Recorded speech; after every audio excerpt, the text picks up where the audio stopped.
आप सभी मित्रों को नव वर्ष की हार्दिक शुभकामनाएं। आप देखते रहिए टीवी 20 न्यूज पर फटाफट खबरें, बने रहिए हमारे साथ। आम आदमी पार्टी की प्रदेश सचिव संध्या राजभर एवं जिलाध्यक्ष रविंद्र यादव ने प्रेस वार्ता की है। इस अवसर पर आम आदमी पार्टी के प्रदेश सचिव व जिला प्रभारी संध्या राजभर ने कहा कि दिल्ली के मुख्यमंत्री अरविंद केजरीवाल ने दिल्ली में जो काम किए हैं उसका डंका पूरी दुनिया में बज रहा है, चाहे वो शिक्षा के क्षेत्र में हो, स्वास्थ्य के क्षेत्र में हो, महिला सुरक्षा के क्षेत्र में हो, बिजली पानी या आम आदमी की बुनियादी जरूरतों के मामले में हो। यही वजह है कि दिल्ली वाले हर बार अरविंद केजरीवाल को बतौर मुख्यमंत्री चुनते हैं। जब से अरविंद केजरीवाल ने उत्तर प्रदेश में 2022 विधानसभा चुनाव लड़ने का ऐलान किया है, भाजपा के नेता मंत्री उन पर टूट पड़े हैं। वो दिल्ली गवर्नेंस मॉडल और यूपी गवर्नेंस मॉडल की तुलना कर रहे हैं। भाजपा के मंत्री सिद्धार्थ नाथ सिंह ने दिल्ली विकास मॉडल और यूपी विकास मॉडल पर बहस करने की खुली चुनौती दिया, तो दिल्ली के शिक्षा मंत्री और डिप्टी सीएम मनीष सिसोदिया ने उस चुनौती को स्वीकार किया और लखनऊ आए, लेकिन सिद्धार्थ नाथ सिंह नदारद हो गए। यही नहीं, जब मनीष सिसोदिया उत्तर प्रदेश के सरकारी स्कूलों को देखने के लिए निकले तो प्रशासन ने उन्हें रोकना शुरू कर दिया। वहीं मीडिया को संबोधित करते हुए जिलाध्यक्ष रविंद्र यादव ने कहा कि विकास और अच्छे काम को दिखाने के लिए होते हैं, छुपाने के लिए नहीं।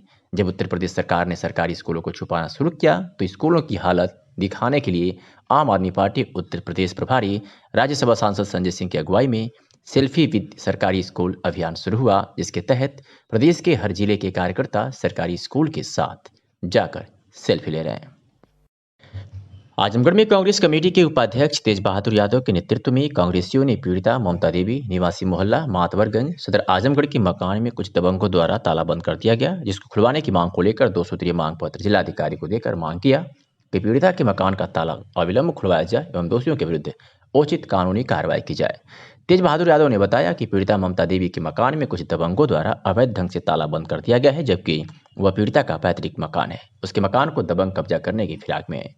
पीड़िता ठंड के मौसम में खुले आसमान के नीचे दर दर की ठोकरें खाने को विवश है। पुलिस प्रशासन दबंगों के दबाव में कार्य कर रहा है। कांग्रेस पार्टी हमेशा पीड़ितों के साथ खड़ी है और खड़ी रहेगी। यदि गरीब पीड़ित महिला की मांगें नहीं मानी गई तो कांग्रेस पार्टी बड़ा आंदोलन करने के लिए बाध्य होगी। ज्ञापन देने वालों में मुख्य रूप से ओकार पांडे, अब्दुल रहमान, अजीज इमाम, शीला भारती, दिलीप कुमार, धर्मेंद्र यादव, ममता गौंड, ब्रजेश पांडे आदि कांग्रेसी उपस्थित रहे। एक गरीब परिवार में पैदा हुई है, जिनके जीविकोपार्जन का साधन इनका श्रम है। यह एक बहुत पुराने समय से कोतवाली के सामने बंधे के नीचे अपना पैतृक मकान बन करके सदियों से रह रहे हैं। जैसे माफिया थाना फूलपुर व पवई पुलिस की संयुक्त कार्रवाई के दौरान मुठभेड़ में पुलिस की गोली लगने से एक साथी गैंगस्टर कोकस घायल हो गया, जिसे पुलिस ने गिरफ्तार कर लिया। पुलिस ने इसके पास से एक चोरी की मोटरसाइकिल व एक अवैध कट्टा व एक जिंदा कारतूस बरामद कर लिया है। यह घटना है फूलपुर थाना के अंबारी चौराहे की, जहां देर रात्रि में चेकिंग के दौरान पुलिस मुठभेड़ हुई। घायल गोकस ने अपना नाम लाल मोहम्मद उर्फ लल्लू हाजी निवासी मुदियार फूलपुर बताया, जिसके कब्जे से चोरी की मोटरसाइकिल, अवैध कट्टा, एक जिंदा कारतूस बरामद हुआ है। एसपी सुधीर सिंह ने बताया कि इसके ऊपर पूर्व में कई मुकदमे दर्ज है, अग्रिम कार्रवाई की जा रही है। क्या कुछ कहा एसपी आजमगढ़ में, आपको सुनवाते हैं। रात में देर रात्रि में जब पुलिस की चेकिंग चल रही थी तो उस चेकिंग के दौरान अंबारी चौराहे पर थाना फूलपुर और थाना पवई पुलिस की संयुक्त कार्रवाई में पुलिस मुठभेड़ के दौरान एक शातिर गौकश बदमाश पुलिस की गोली लगने से घायल हुआ है। इसका नाम हाजी लल्लू बताया गया है। इसकी उर्फियत लाल मोहम्मद भी है और इसका दूसरा साथी जो कि मोटरसाइकिल पर था वो फरार हो गया है। यह एक शातिर गौकश है और पूर्व में गैंगस्टर एक्ट में भी वांटेड रह चुका है और इसके पास से एक चोरी की मोटरसाइकिल, तमंचा और कारतूस बरामद हुए हैं। कागज में खुद को जिंदा करने के लिए लंबे समय तक संघर्ष करने वाले जनपद के लाल बिहारी मृतक ने शहर के राजघाट स्थित शमशान पर एक प्रेस वार्ता आयोजित की, जिसमें उन्होंने फिल्म निर्माता सतीश कौशिक पर गंभीर आरोप लगाए। उन्होंने मीडिया को बताया कि फिल्म निर्माता सतीश कौशिक ने एक फिल्म बनाई है जिसका नाम कागज है, जो आने वाले 7 जनवरी को पर्दे पर रिलीज होगी, जिसमें लाल बिहारी मृतक की पूरी कहानी होगी। उन्होंने बताया कि धोखे से एग्रीमेंट पर मेरी साइन फिल्म निर्माता द्वारा ले ली गई है और उसकी कॉपी मांगने पर उन्होंने मना कर दिया। और क्या कुछ आरोप लगाया फिल्म निर्माता सतीश कौशिक पर, लाल बिहारी मृतक ने, आपको सुनवाते हैं। मुझे तो सरकार ने मृत घोषित किया था, मैं लगभग 18 वर्ष के बाद जिंदा हुआ। अब मुझे सतीश कौशिक मेरे सारे अधिकार को ले लिए हैं। मेरी कागज़ फिल्म जो बना रहे हैं उसमें एग्रीमेंट करा लिए। इसलिए मैं प्रेस वार्ता बुलाया हूँ, आप लोगों से कह रहा हूँ कि मेरे सारे अधिकारों को लेकर मेरे साथ धोखाधड़ी अन्याय किया है। और जब मैं एग्रीमेंट की कॉपी मांगा तो कहे कि आपको नहीं मिलेगी। मैं आपकी पूरी जीवन ले लिया हूँ और मैं इसको बेचूंगा, जो चाहूँ करूँगा, आप इस पर कुछ नहीं कर पाएंगे। तो मैं इसलिए बड़ा दुखी होकर कि मेरी लड़ाई मीडिया के लोग लड़े हैं और मैं कैसे उभरा हूँ। लेकिन फिर मैं जाते जाते 45 वर्ष में फिर एक फिल्म निर्देशक के यहाँ फंस गया और मेरे सारे अधिकार को उन्होंने ले लिया। क्या अधिकार आपका ले लिए? सतीश कौशिक ने एक मतलब वो जिसमें गाना लिखे थे और एग्रीमेंट हमसे कराए थे कि हम आपकी फ़िल्म बनाएंगे, लेकिन वो एग्रीमेंट में सारे अधिकार को ले लिए हैं, लिखवा लिए हैं। और जो इंग्लिश में लिखा था, हम लोग इंग्लिश जानते नहीं, हिंदी भी पूरी नहीं जानते हैं। तो ये मेरे साथ बहुत बड़ा धोखा अन्याय हुआ है। अब इसके लिए मैं आप लोगों से प्रार्थना कर रहा हूँ कि आवाज़ उठाइए और मैं उच्चतम न्यायालय तक जाऊँगा। क्या आशंका है आपको कि क्या नुकसान हो सकता है? मेरा नुकसान इसलिए हो जाए कि लड़ाई मैं लड़ूँ, सारे अधिकार को ले लेंगे। मेरी एक किताब की रॉयल्टी ले लेंगे, डॉक्यूमेंट्री की रॉयल्टी ले लेंगे, फिल्म की रॉयल्टी ले लेंगे। मतलब वो कुछ मैं नहीं कर सकता और न मेरे परिवार वाले कुछ कर सकते हैं। और वो जो ऐसा काम किए हैं, जो धोखाधड़ी जो हुआ है सबसे ज़्यादा, जो फर्जी नोटरी वैन हेल्फी करा लिए हैं और हम लोग से दस्तखत कराए लखनऊ में और नोटरी कराए जाकर बम्बई में। तो ये मेरे साथ अन्याय हुआ है। पैसा अभी क्या उनको देना है, क्या लेना, ये तो सवाल अलग है। जब मैं एग्रीमेंट की कॉपी मांगा हूँ कि आपने फिल्म बना लिया है तो हमारी एग्रीमेंट की कॉपी दीजिए। हमारे विषय में टाइम्स ऑफ इंडिया के संपादक परवीन जी वो किताब लिख रहे थे, उनको भी मना कर दिए। कई लोग मतलब इस कहानी को खरीदना चाह रहे थे, लेना चाह रहे थे कि हम आप पर बनाएंगे, डॉक्यूमेंट्री बनाएंगे, किताब बनाएंगे, सीरियल बनाएंगे, लेकिन सारे लोगों को इन्होंने मना कर दिया। और जब किसी तरह से मांगा गया है तो ये अब जाकर पोल खुला कि मेरे सारे अधिकार को उन्होंने हड़प लिया है, एक बधुआ मजदूर बना लिया है। मतलब समझ जाइए मुझको गिरवी रख लिया वो।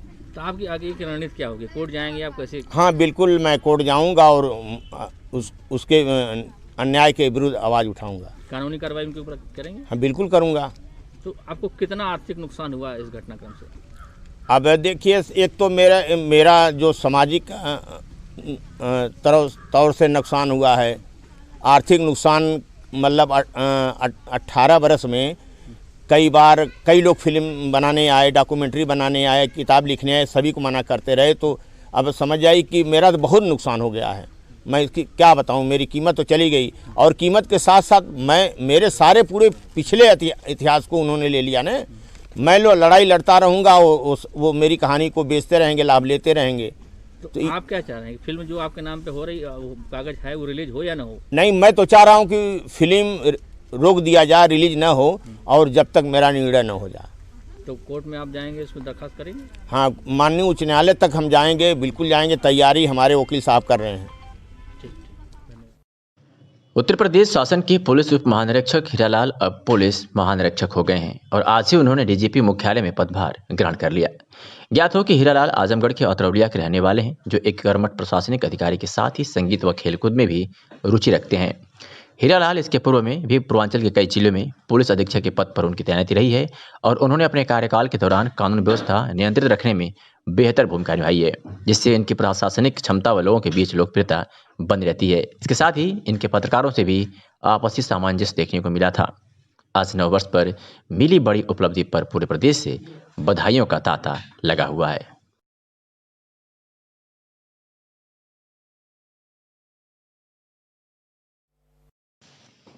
पुलिस अधीक्षक सुधीर कुमार सिंह के द्वारा अपराध व अपराधियों पर नियंत्रण हेतु चलाए जा रहे अभियान के तहत जनपद की विभिन्न थानों की पुलिस को आज बड़ी सफलता हासिल की है। आपको बता दें कि थाना रावनापार की पुलिस ने एक अवैध कट्टा व 2 अवैध जिंदा कारतूस 315 बोर के साथ जहां एक अभियुक्त गिरफ्तार करने में सफलता हासिल की है, तो ही थाना जहानागंज की पुलिस ने भी एक नफर वांछित अभियुक्त को गिरफ्तार किया है। बात करें अगर थाना बर्दा पुलिस की, तो थाना बर्दा की पुलिस ने भी 25 लीटर कच्ची अवैध शराब के साथ 2 अभियुक्त को गिरफ्तार किया है, तो एक कच्ची शराब बनाने के उपकरण भी बरामद किए हैं। थाना महाराजगंज की पुलिस ने भी पॉक्सो एक्ट से संबंधित अभियुक्त को गिरफ्तार कर सफलता हासिल की है, तो ही महराजपुर की पुलिस ने भी एक अवैध देसी तमंचा और 303 बोर व एक अवैध जिंदा कारतूस 303 बोर के साथ अभियुक्त गिरफ्तार किया है। तो वही चैनपुर की पुलिस 1 किलो 300 ग्राम नाजायज गांजा के साथ एक अभियुक्त को गिरफ्तार करने में बड़ी सफलता हासिल की है। इस तरह की हुई कार्रवाई से अपराध महकमे में जहां हड़कंप मचा हुआ है, तो वही जनपद के लोगों ने राहत भरी सांस ली है। पुलिस उप महानिरीक्षक आजमगढ़ परिक्षेत्र के मार्गदर्शन में आजमगढ़ पुलिस का मानवीय उत्कृष्ट कार्य देखने को मिला है। तमिलनाडु से लगभग 4 वर्ष पूर्व बुजुर्ग अस्थिरचित्त लापता महिला को उसके परिजनों तक पहुंचाया गया। आपको बता दें कि लगभग 11 माह पूर्व फरवरी 2020 के प्रथम सप्ताह में सुभाष चंद्र दुबे पुलिस उप महानिरीक्षक आजमगढ़ परिक्षेत्र आजमगढ़ को अपने आवास से बाहर जाने वाली सड़क पर एक अर्धविक्षिप्त मानसिक रूप से अस्थिर बुजुर्ग महिला, जिसकी उम्र लगभग 60 वर्ष थी, रोड के किनारे कूड़ा करकट के ढेर पर बैठी मिली, जिनसे संवाद करने का प्रयास करने पर उनकी भाषा दक्षिण भारत की प्रतीत हो रही थी, जिसके कारण उनकी भाषा समझ में नहीं आ रही थी। उक्त महिला के बारे में और डिटेल से पता करने पर कार्यालय के स्टाफ और अन्य दुकानदारों द्वारा यह बताया गया कि उक्त महिला लगभग 3-4 वर्ष से आजमगढ़ में सड़क पर स्थान बदल कर रह रही है और मानसिक रूप से अस्थिर होने के कारण इधर उधर लगातार घूमती रहती है। पुलिस उप महानिरीक्षक आजमगढ़ परिक्षेत्र द्वारा उक्त महिला के बारे में स्थानीय कोतवाली व स्थानीय महिला थाना से संपर्क कर उसके लिए समुचित प्रबंध कराने का निर्देश दिया गया। इस कड़ी में स्थानीय पुलिस द्वारा उक्त महिला को NGO के माध्यम से आश्रय स्थल में रखवाया गया, किंतु उक्त महिला पुनः वहां से निकलकर रोड पर चली गई। ये स्थिति बारंबार होती रही। इसी कड़ी में पुनः सड़क पर उक्त महिला को देखकर पुलिस उप महानिरीक्षक आजमगढ़ परिक्षेत्र द्वारा स्थानीय पुलिस को उक्त महिला के लिए वैकल्पिक रूप से आवास, भोजन एवं वस्त्र आदि का प्रबंधन करने के साथ ही सोशल मीडिया सहित अन्य संचार माध्यमों से भी महिला के मूल निवास स्थान का भी पता करने का प्रयास किया गया, किंतु सफलता नहीं मिली। इस दौरान उक्त महिला स्थानीय कोतवाली परिसर में बने हुए महिला आवास, जिसमें महिला सिपाही भी रहती है, महिला सिपाही के साथ पुलिस उप महानिरीक्षक आजमगढ़ परिक्षेत्र के निर्देश पर रखवा दी गई, ताकि उसके भोजन वस्त्र आदि का समय से समुचित प्रबंध हो सके। इसी कड़ी में लगातार अथक प्रयास के बाद आज तमिलनाडु से लगभग 4 वर्ष पूर्व बुजुर्ग अस्थिरचित्त लापता महिला को उसके परिजनों तक पहुंचाया गया है। सीतामढ़ी से खबर है, जहां सीतामढ़ी जिलाधिकारी ने नववर्ष के प्रथम दिन अपने वरीय अधिकारियों के साथ माता सीता की जन्मस्थली पुनौरा धाम पहुंचकर जिले में शांति, सद्भाव, उन्नति एवं विकास के लिए प्रार्थना किया। उन्होंने पंथ, पांकड़ा एवं हलेश्वर स्थान पहुंचकर भी पूजन किया। साथ ही माता सीता से जुड़े इन स्थलों के विकास को लेकर भी उपस्थित अधिकारियों से मंत्रणा भी किया। उन्होंने इन स्थलों पर फेज 2 के तहत मिथिला पेंटिंग फिर से शुरू करने की बात कही। उन्होंने कई बच्चों से मिलकर उन्हें नए वर्ष की बधाई दी एवं उनके साथ फोटो भी खिंचवाई। बच्चे भी नव वर्ष पर अचानक अपने डीएम को अपने पास देखकर काफी खुश नजर आ रहे थे। आज नव वर्ष है, हम लोग आज पुनौरा धाम आए हुए हैं माता सीता का आशीर्वाद लेने के लिए और जिला की समृद्धि की कामना करने के लिए। समस्त सीतामढ़ी जिले वासियों को नव वर्ष की हार्दिक शुभकामनाएं और आप सभी परस्पर आगे बढ़ते रहें। आपका परिवार, पारिवारिक जीवन, आपका कार्य बहुत ही सुखमय हो एवं आप सभी प्रगति करते रहें, यही हमारी कामना है नव वर्ष में। और इसी के साथ ही सीतामढ़ी जिला प्रगति के पथ पर लगातार अग्रसर है। दहेज के लिए पत्नी को 3 तलाक देने वाले पति को जहानागंज ब्लॉक तिराहा से पुलिस ने किया गिरफ्तार, भेजा जेल। जहानागंज थाने पर पीड़िता समा परवीन पत्नी अबू राफे उर्फ मुशफीक ग्राम मंदे ने लिखित तहरीर दी थी, जिसमें पति द्वारा दहेज की मांग करना व न देने पर प्रताड़ित करना व पति द्वारा बार बार 3 तलाक कहकर तलाक दे देना व मारना पीटना तथा जान से मारने की धमकी देने के संबंध में थाना स्थानीय पर मुकदमा दर्ज कराया गया, जिसमें संबंधित वांछित अभियुक्त अबू राफे उर्फ मुशफीक पुत्र अशफाक ग्राम जमालपुर थाना गंभीरपुर को जहानागंज पुलिस ने ब्लॉक तिराहा जहानागंज से गिरफ्तार कर लिया है। पुलिस ने अभियुक्त का चालान कर जेल भेज दिया है। पुलिस अधीक्षक आजमगढ़ सुधीर कुमार सिंह द्वारा अपराध नियंत्रण में वांछित इनामिया अभियुक्तों की गिरफ्तारी विषयक अभियान के दृष्टिगत थाना चैनपुर की पुलिस ने महिला सफाई कर्मी अभियुक्ता सहित एक अभियुक्त को 1,20,000 की हेरोइन के साथ गिरफ्तार किया है। आपको बता दें कि एसपी के निर्देश पर अपराधियों की धरपकड़ हेतु अभियान चलाया जा रहा था। उसी दौरान मुखबिर से सूचना मिली कि शिवनारायण पटहारा अपनी किराने की दुकान में कुछ मादक पदार्थों की बिक्री कर रहा है। इस सूचना पर विश्वास कर चालक व गाड़ी को चौराहे पर ही छोड़कर लोग छिपकर नहर के रास्ते से शिवनारायण की दुकान के पास पहुंचे। कुछ लोग पुलिस टीम देखकर खेतों की तरफ भागे। मुखबिर ने बताया कि वही लोग हैं, उसके घर खरीद फरोख्त करने आए हैं और चला गया। फिर एक बार घेर घार कर दुकान के पास बाहर बैठे एक अभियुक्त को, जो विकलांग था, उसको पकड़ लिया गया। तभी दुकान के अंदर एक महिला एक प्लास्टिक का झोली छिपा कर लेकर भागी, जिसे महिला आरक्षकों ने दुकान के गेट से ही पकड़ लिया।